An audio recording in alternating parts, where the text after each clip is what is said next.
As melhores notícias sobre Bitcoin e altcoins. bitnoticias.com.br, acessa aí. Fala pessoal, tudo bem? Eu sou o Felipe do canal Bitnada, seja bem-vindo aqui à Bitcozinha. Hoje, quinta-feira, pós-feriado, pelo menos aqui na minha cidade. Agora são 8h08 da manhã, quinta-feira, 21 de novembro de 2019. O ano tá acabando e o Bitcoin tá desabando, né? Vamos falar um pouquinho sobre ele daqui a pouquinho. Quedinha de 1,47%, ontem na casa ali dos 8.100, 8.800. Hoje caindo um pouquinho aí, uns $100, aí cento e poucos dólares, 7.980, estamos perdendo as bases dos 8.000. Vamos falar um pouquinho sobre isso. Antes, valor de mercado das 2.351 criptomoedas é de 217,6 bilhões de dólares. Você lembra que ontem a gente fez o vídeo, 222, então a gente cai aí 3, 4 bilhões de dólares de valor de mercado, é bastante coisa. Volume nas últimas 24 horas, 65,8 bilhões. E a dominância do Bitcoin subiu bastante aqui, 66,25, estava na casa dos 65,6, se eu não me engano, 0,7. Então sobe aí um pouquinho mais de 0,5% aqui de dominância. Por quê? Porque o Bitcoin cai 1,47, mas as altcoins caem acima disso, elevando aí o valor de mercado, o percentual de mercado que o Bitcoin tem aqui, tá certo? Nesse momento, 7.982, a doletinha valendo os 4,20 aqui, já está uma semaninha aqui nos 4,20, apesar de ter na segunda-feira batido 4,22, quase 4,23, está nos 4,20 aqui, que bom, menos mal, né? Menos mal ou que bom para quem opera dólar, para quem opera real. A gente que está aqui no Bitcoin, a gente está cagando para isso, que se dane quanto está o dólar, que se dane se subiu, se caiu, o importante aqui para a gente é o Bitcoin.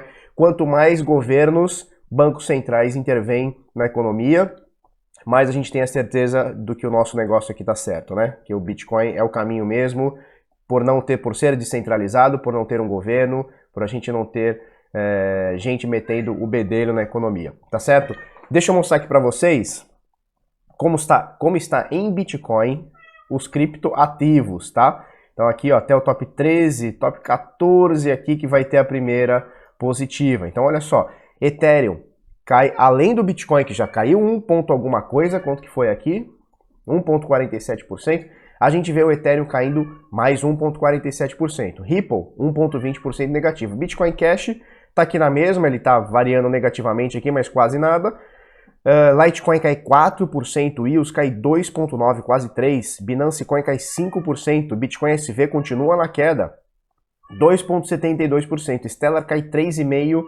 Tron cai 5,5%, Cardano na 12ª posição cai 4,5%, Monero cai 2,47%, aí a gente vê a moeda aqui da Bitfinex subindo 0,35%, e a Chainlink, que subiu bastante no dia de ontem, né? Se eu não me engano a gente falou em 6%, alguma coisa do tipo, ou 5% que seja, a Chainlink acaba caindo aqui 4,31% nas últimas 24 horas. Esse é o panorama das principais moedas, né? A gente está falando só até o top 20, no máximo até o top 30, o Dogecoin caindo 5,8%, BAT caindo 6% praticamente, VeChain também caindo 6%, a grande maioria das moedas com um pouquinho mais de relevância caindo bastante depois dessa queda, dessa perda de suporte aí dos 8.000 dólares, vamos falar daqui a pouquinho sobre isso.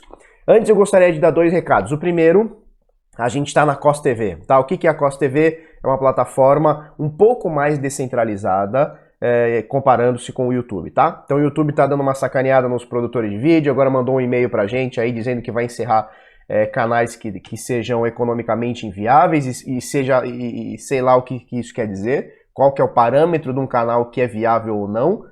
Não sei, porque eles pagam nada para o produtor de conteúdo e mesmo assim é inviável, não consigo entender. Então é possível que comecem a rolar alguns cortes. Então a gente está começando a postar aqui no cos.tv, tá? Eu não posso colocar o link, senão o YouTube ceifa a gente de vez. Então cos.tv, ó, tá escrito aqui, ó, cos.tv. Aqui na abinha você procura Bitnada, você vai cair no nosso vídeo. Ou então procura nessa capa aqui que eles estão colocando os vídeos sobre criptomoedas. Esse vídeo que você está vendo aqui no YouTube também vai para Cos TV. Ou se você já está vendo na Cos TV também, esse vídeo está no YouTube, tá certo? E outro recadinho, então segue lá para ajudar a gente. Show? Outro recadinho, esse vídeo aqui, ele também sai para você ouvir em podcast. Então se você que está indo trabalhar, sei lá, tá no seu trampo aí não pode abrir YouTube e tal, se você quiser se informar com Bitnada, bitnada.com.br/podcast. Beleza? O link vai estar aqui embaixo na descrição, tem todas essas plataformas aqui para você poder ouvir. Pessoal, eu descobri esse site aqui, que ele é maravilhoso, eu quero casar com esse site aqui, porque ele mostra muitas informações, é skew.com, tá certo? S-K-E-W, para você que tá ouvindo aí no podcast, skew.com. Ele mostra muitas informações de correlação de Bitcoin com Ethereum, de mercado com dólar, com ouro, com, sei lá, com muita coisa, SP500, ele mostra muita correlação e mostra muitos dados aqui que são importantes. Me chamaram a atenção dois dados, eu quero passar aqui para vocês. O primeiro, não se liga nesse quadradinho de baixo, pelo menos por enquanto, tá? Quartos do ano, tá? Então, cada 4 meses, primeiro quarto, segundo quarto, terceiro quarto e quarto quarto, tá? O percentual de retorno do Bitcoin, seja positivo, seja negativo. E, assim, a primeira olhada que eu dei aqui foi o seguinte, o quarto quarto de cada ano, tá? Então, os últimos 4 meses de cada ano, são mais voláteis e nos anos que estão mais pegados de alta, eles sobem mais do que os outros quartos. Então olha só, aqui mostra pra gente 2014, 15, 16, 17, 18 e 19. Então olha só, no 2014, o último quarto do ano caiu 17%, tá? Em 2015, o último quarto subiu 82%. 2016, ano seguinte, subiu 58%. 17, que foi o ano do estouro, né? 226%.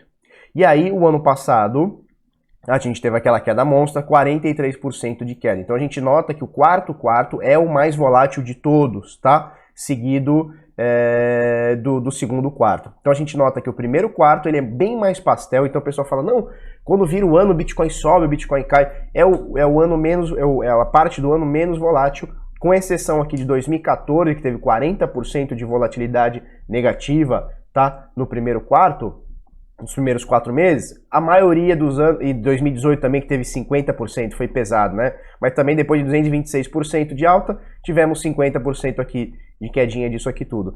Tirando esses dois anos, 2018 e 2014, a maioria foi meio pastelzinho aqui, ó, menos 23, menos 3, mais 11, mais 10 que foi esse ano, tá? Então a gente tem aqui, ó, historicamente, o quarto período do ano de mais volatilidade, seja para cima, seja para baixo.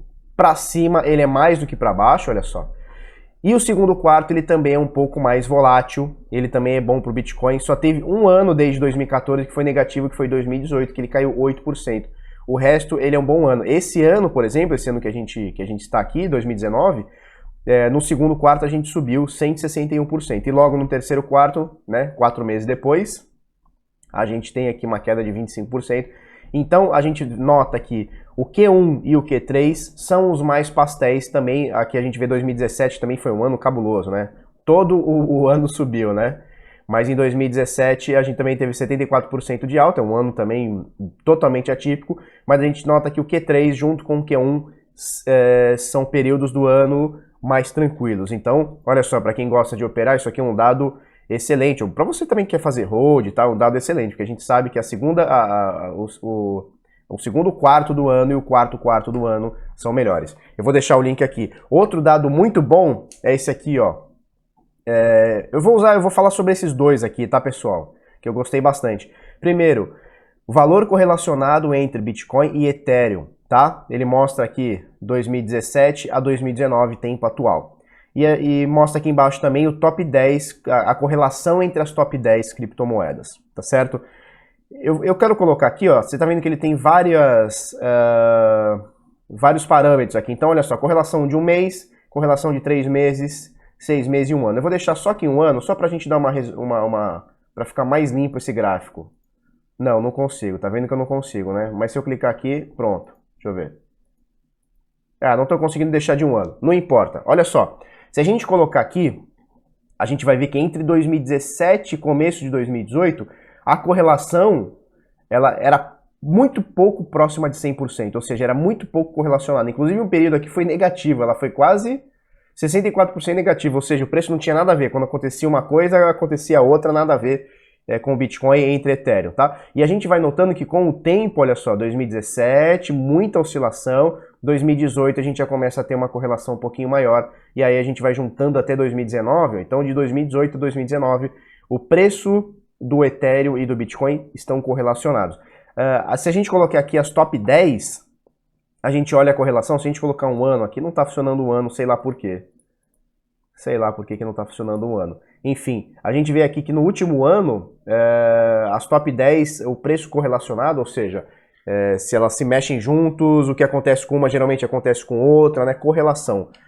Atualmente são 60% no último ano, tá? Se a gente pegar o índice do último ano inteiro, um ano para trás, a gente tem 60% de correlação entre todas as top 10, tá certo? Mais ou menos por aí.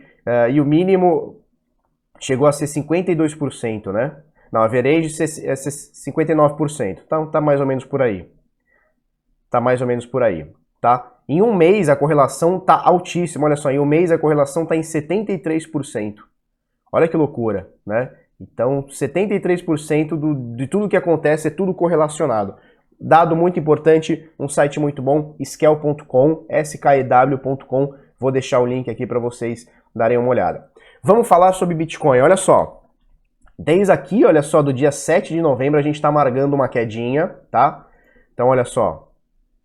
Agora, 7.854, então do que eu comecei o vídeo já caiu mais 100 doletinha, tá? Tava 7.900 e pouco, 7.854 e caindo, tá? Então se a gente colocar aqui no valor de agora, são praticamente 15 para 16 dias de queda, 16%, então praticamente caiu 1% ao dia na média.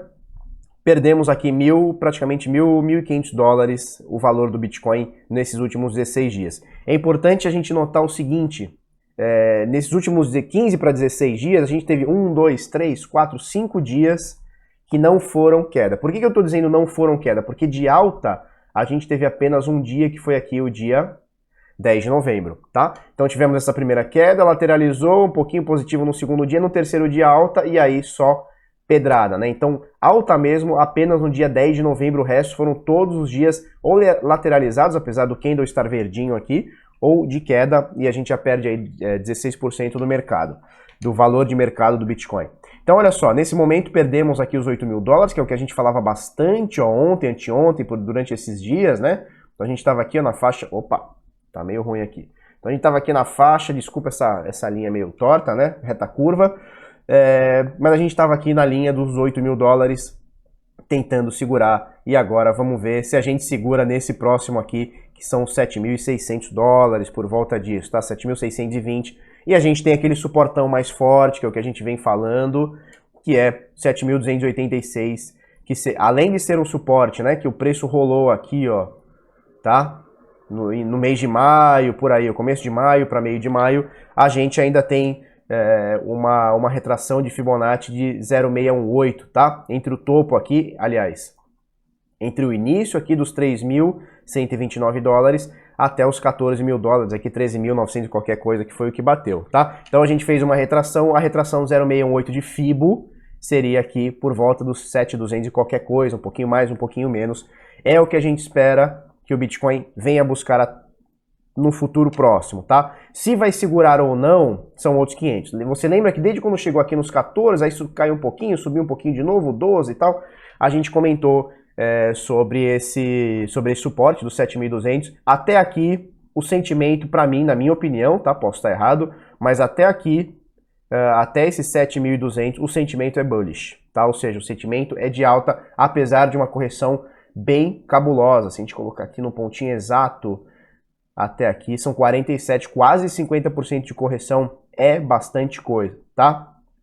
Mesmo assim, se a gente continua aqui no 7.200, até os 7.200, pode cair um pouquinho, 7.000, 6.800, que seja, se a gente continuar nessa, na minha opinião, o sentimento é bullish. Se por acaso a gente vier a cair e buscar, sei lá, o patamar de 0,7 de FIBA, alguma coisa do tipo, ou até não conseguir ficar nessa zona de preço, 0,618, aí, ou seja, se ele fizer esse tipo de movimento aqui, aí eu acho que esse sentimento bullish, ele passa a não ser mais válido, e aí a gente está amargando uma tendência de queda, mesmo que seja de curto ou curtíssimo prazo, tá? Oportunidade para quem está esperando comprar, muita gente mandando mensagem para mim nos últimos, não vou dizer nos últimos dias, mas nos últimos meses, no sentido, poxa Felipe, eu não peguei toda essa alta, eu estava fora, eu sei lá o que eu estava fazendo, estava em Nárnia, sei lá, cara, tava votando no Bolsonaro, sei lá o que esses caras estavam fazendo, e o cara fala, meu, não consegui pegar essa alta. Não consegui, o que eu faço? Vai comprar agora?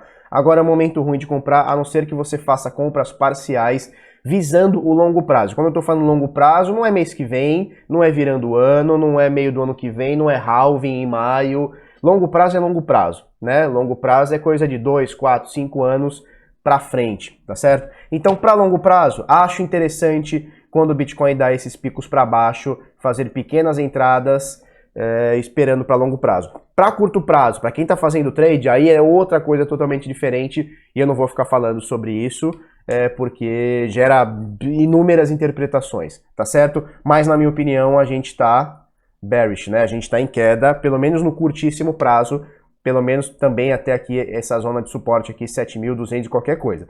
O que também não impede, pessoal, às vezes a gente acha que ele vai chegar aqui e vai ficar dias aqui lateralizando, horas, dias lateralizando para cair ou para subir. O que também não impede do bichão chegar aqui e dar um pão para baixo, não impede, tá? Não impede, como aconteceu aqui, ó, por exemplo, ó, ele bateu aqui, ele tocou 7.286 de FIBO, 7.286 dólares, que seria 0,618 de FIBO, no dia 23 de outubro, um dia depois, cara, ele subiu 3 mil dólares, foi um dos dias que o Bitcoin mais subiu, tá? Então não tem muito esse negócio, não, ele bateu aqui, ele vai ficar alguns dias, aí até ele se decidir, não, ele pode chegar e torar para baixo de uma vez só, tá? Como aconteceu, por exemplo, em novembro do ano passado, novembro para dezembro do ano passado. Ele pegava os suportes aqui, ele foi pegar esse suporte aqui de 5.300, mas não deu nem chance de você botar uma ordem de compra ou de venda, ele simplesmente apavorou para baixo, beleza? 16 minutos de vídeo. Eu não tô conseguindo fazer os negócios mais curtos, né, cara? Olha só, CEO Sebastian Sontag da Local Bitcoins tá dizendo aqui que o crescimento da Local Bitcoins, apesar dessa baixa de mercado, apesar do desinteresse da galera toda no geral, não é só no Brasil, é no mundo, a gente vem notando isso, eles conseguem 135 mil novos usuários por mês.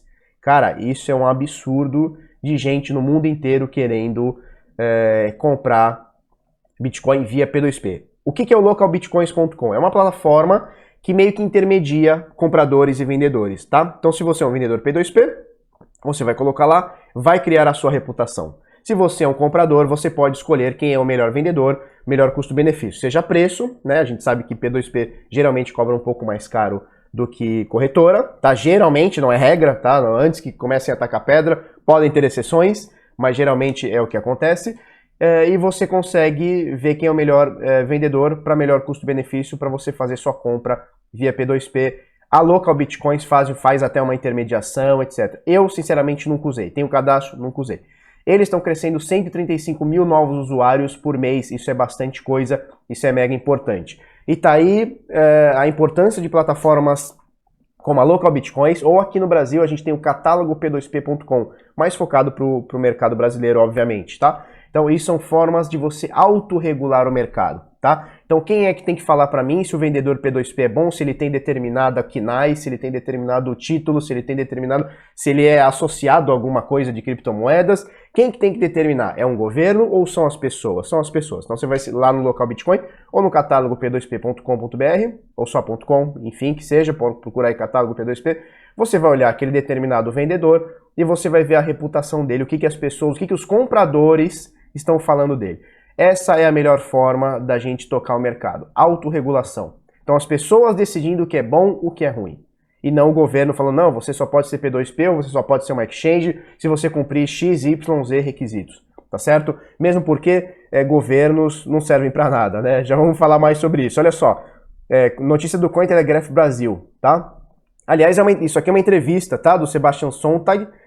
Vou deixar aqui para você olhar, ele fala mais coisa, fala também sobre regulação, bastante interessante a entrevista dele com esses caras que estão trabalhando dentro do mercado de criptoativos, enxergam o mercado, é legal dar uma olhadinha, tá? Infelizmente, senão o vídeo fica muito comprido, já são 19 minutos. Olha só, Cointelegraph Brasil, com taxas de juros negativas para todas as contas, banco alemão dá impulso ao Bitcoin. O título é um pouquinho chamativo demais, né? Mas olha só, taxa, a gente veio falando esse tempo todo, né? Sobre juros negativos que está acontecendo em alguns lugares do mundo, na Europa principalmente, tá? Então olha só, o que é o juro negativo? Ele força você que tem dinheiro, tá? Então você que é o holder de Bitcoin, se o Bitcoin fosse controlado por um banco, você estaria perdendo dinheiro ao holdar. Por quê? Porque o governo começa a fazer mexe em algumas medidas econômicas, artificialmente, tá? Diga-se de passagem, tudo que o governo faz é mexido artificialmente, então não é natural. E o governo faz isso para quê? Para você tirar o seu dinheiro que está guardadinho lá no banco, rendendo algum fundo que seja, rendendo o dinheirinho, para você ser obrigado a colocar na economia. Tá? Então você é obrigado, meu Deus, se eu deixar o dinheiro no banco, eu estou perdendo ou rendendo quase nada. O que eu vou fazer? Eu vou tirar do banco e vou ter que me expor. É isso que o governo gosta de fazer com quem poupa. Né? O governo não gosta de quem poupa. Por quê? Porque eles gostam que você gire a grana, que aí eles catam uma fatia maior. Então olha só, esse banco aqui, que é o Volksbank Raiffeisenbank, tá? Meu alemão é bom. E tem mais, ó, Volksbank Raiffeisenbank Friedrichshainbruck. Tá, é o nome do banco, você entendeu direitinho aí.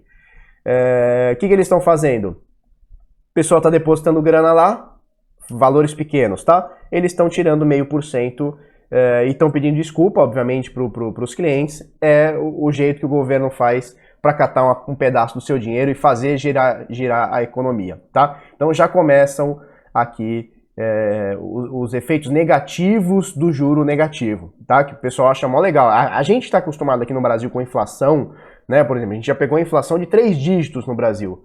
Um absurdo. Com a época da Dilma chegou a ter 2 dígitos. Eu não lembro se 10, 11, 12% de inflação. Mais controlada. Mas na época do Collor era overnight. Meu pai falava que o nego pegava o dinheiro e botava no overnight para não perder. Não é nem para ganhar, é para não perder. Então a inflação é uma bosta e esse também é um dos efeitos da alta do dólar, tá? Dólar disparando do jeito que tá, um dos efeitos que pode acontecer, não agora, mas no médio prazo aí, é a volta da inflação. Vamos esperar por isso, tá? Vamos esperar. Então é mais ou menos isso. Cada vez que bancos tomam essas atitudes, bancos que sejam, né? Aqui o banco não tem muito a ver, ele tem que só cumprir a tabela dele. Mas cada vez que governos mexem artificialmente no câmbio, mexem artificialmente na economia, eu tenho cada vez mais certeza que é isso aqui o caminho, que é o dinheiro descentralizado, você é dono dele, não existe um agente central tomando conta da impressão do dinheiro, da flutuação do câmbio, etc e tal, tá certo? O mercado faz as regras. Se o mercado acha que o Bitcoin tem que valer 40 mil, o pessoal vai comprar e vai vender menos. Se o pessoal acha que o Bitcoin tem que valer 1.000, o pessoal vai vender mais e comprar menos até chegar no preço e ponto, tá certo? Sobre banco também, rapidinho, banco australiano, Westpac quebra a lei sobre lavagem de dinheiro, tá? Então, pro pessoal, esse aí também é pro pessoal que fica assim, não, o mercado de criptoativos ele só vai funcionar quando a gente tiver regulação no Brasil e no mundo, porque se não tiver regulação o mercado não anda. Então a gente vê aqui o segundo maior banco da Austrália, que é o Westpac, tá? Sendo regulado e quebrando 23 milhões de vezes as diretrizes de anti-money laundering, né? Então, como é que chama? Sei lá, de lavagem de dinheiro, tá? Leis de anti-lavação de dinheiro, tá certo? É mais ou menos por aí. E é um banco regulado, tá? Então, para que serve a regulação? Para os amigos do rei ficarem mais fortes e quem não é amigo do rei não ter nem chance.